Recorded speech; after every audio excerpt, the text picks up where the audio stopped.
Kasi talaga namang pumunta sila sa Senado, pero hindi naman talaga sila tutuloy doon sa hearing meeting o doon sa Senate Blue Ribbon Committee ni Erwin Tulfo ho, mga bossing. Bagkos ang ginawa nila, bagamat itinatanggi ho ito ni Robin Padilla na hindi daw po doon sa kanyang opisina pumunta yung 18 Marines, doon sila pumunta.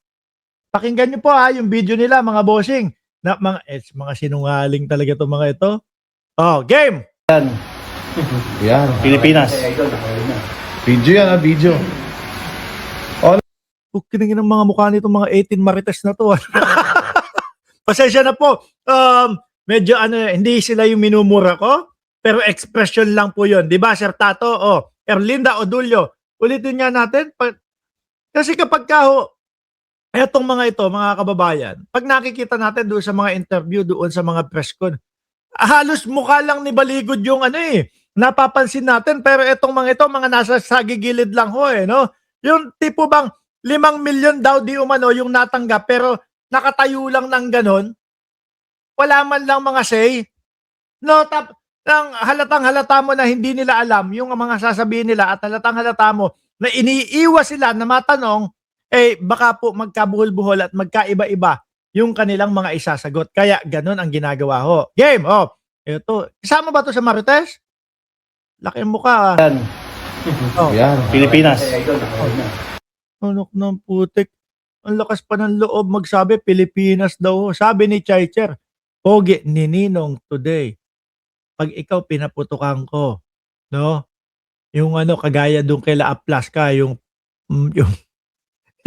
yung putukan sa Senado, bahala ka dyan, ha? Lakas mang uto. Game, yan, Video yan, video.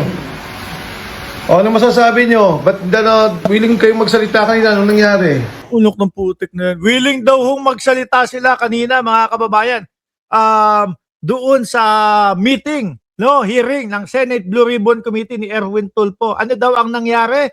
Pakinggan niyo po sasabihin nitong 18 Marites na ito. Ha? Hininto nila, sir, Hininto. Pababa na sana kami, sir. Ano na kayo? Pababa na sana kami, sir. Hininto nila.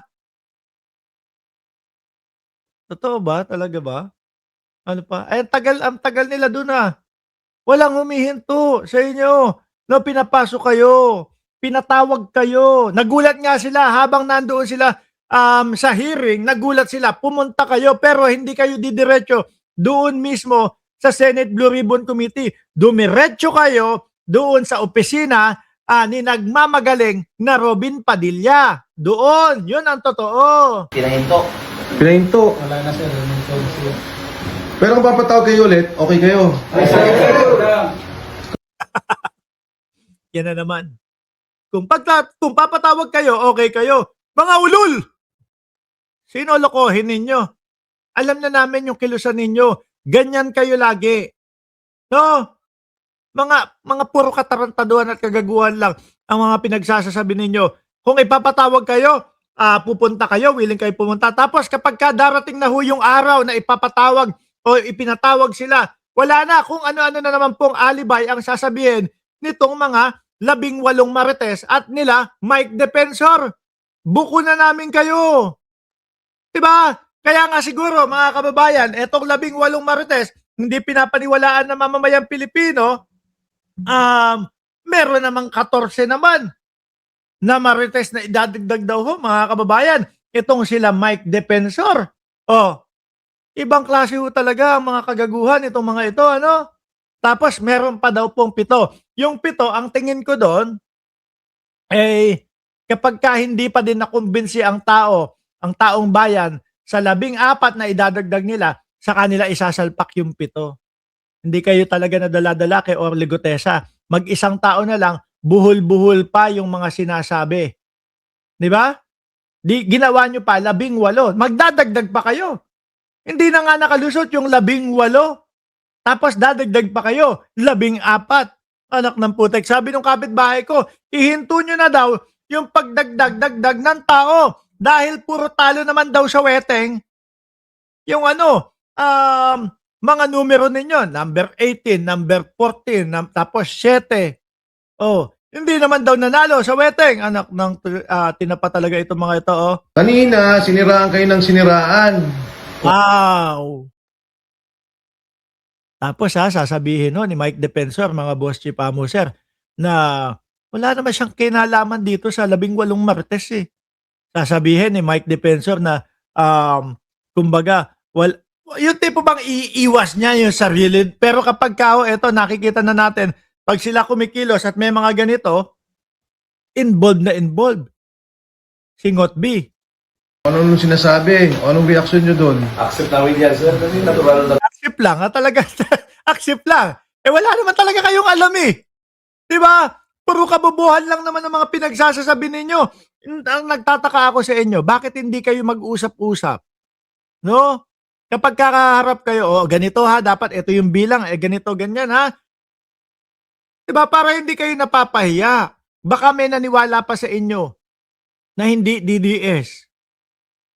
Sabi ni Alonly TV, dapat no bail, no? Si Chavit Singson. Mamaya, susunod natin yung topic. Natural yan. Ganun talaga maging reaksyon nila. Yung please everyone. Yan. Yun lang sasabihin ninyo? Normal yan. Ganun talaga maging reaksyon nila. Paano nga, panay, kasinungalingan lang ang sinasabi ninyo. Sabi ni Merly Belen, Defensor, wala talagang magawa yang mga yan. Pero yung sinasabi na, yun, parang sinasabi daw nila nag-script kayo, invento daw. Hindi yung totoo, sir. Hindi totoo yun. Ako hindi yun din, Hindi ako naniniwala. Iba-iba yung mga sinasabi mga kababayan. Di ba? Kung ano-ano mga pinagsasasabi itong mga ano na ito muntik na mabitawan yung salita na yon. Ako, malamang strike tayo ni YouTube. Halos hindi ka namin binabasa na to, sir eh. Oo. Oo, naniniwala kami. Hindi nyo binabasa. Iba-iba yung mga sinasabi ninyo. Hindi kayo nag-usap. No? Pag tinanong yung isa, iba ang sagot. Pag tinanong yung isa, iba din yung sagot. Paano maniniwala na may... Diyos ko. Siguro itong mga ito, mga kababayan, kung totoo man po yung 5 milyon na sinasabi na natanggap galing kay Defensor, siguro yun lang yung iniisip nila eh. Okay na yan, may 5 milyon ako dito. No? Sabi naman ni Mike Defensor tayo lang daw kami sa likod eh. No? Tayo lang kami sa likod. No, di pong ganun yung sitwasyon nila. 5 milyon na. Sarap naman ng buhay. Pero mga boss, yung mga ikinaso at mga nagkaso sa inyo, patong-patong. Yang 5 milyon ninyo, maniwala kayo sa akin, yung 5 milyon ninyo na ibinigay di umano ni Defensor, kulang na kulang yan. No? Kulang na kulang yan. Baka mamaya meron sa inyong humingi ng danyos perjuicios, 10 milyon, di lugi na kayo. At panigurado ako, merong ganyan. Ano? Sino na po mga nagkaso? Benny Abante, si Alonto Adjong, si dating senador na ngayon po ay Congresswoman Leila de Lima, si Erwin Tulfo. Pag hiningan lang kayo ng danyos perjuicios na tagli 5 milyon kada isa, tapos 4 nanalo lahat, talo kayo, 20 milyones, kulong kayo pagka hindi nyo naibigay yung danyos perjuicios na yon. At tapos, 15 milyones. Kung tutulungan pa kayo ng mga yan na utos sa inyo, malamang hindi na kayo tulungan yan, iwanan na kayo, 15 milyones, yung problema ninyo, hindi na kayo makakalabas nun. Malamang kung sakali man na lumabas kayo, hindi, mahihirapan na kayo nun. Iba na bebembang sa mga misis ninyo. Maniwala kayo, totoo. No? Siyempre, tao lang po tayo, mga kababayan, at yung mga misis nitong mga ito, kapag ka nakulong, ano tawag doon? Maghahanap ng ligaya yan. Di po ba? Tayo ay katawang tao lamang mga kababayan, mga boss. At mayroong pangangailangan katawang pantao. Siyempre, nako, makakahanap yan. Di ba? Sana napapanood tayo nung 18 Marites at nare-realize nila, nako, ganun pala ang mangyayari kapag ka naoblo na ako. Kaya bembangin nyo na ng bembangin yung mga misis ninyo habang nasa labas kayo.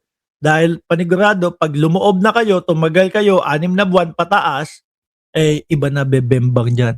At huwag kayong mag-alala. mabebembang din kayo sa loob, no? Yung mga mayores, babatok-batukan lang kayo doon sa loob, no?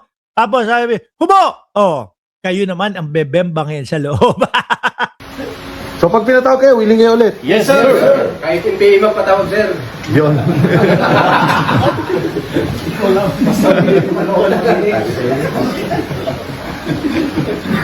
Talagang buhay na buhay si Chay Chap sa comment section kapag kayong bembangan ng usapan.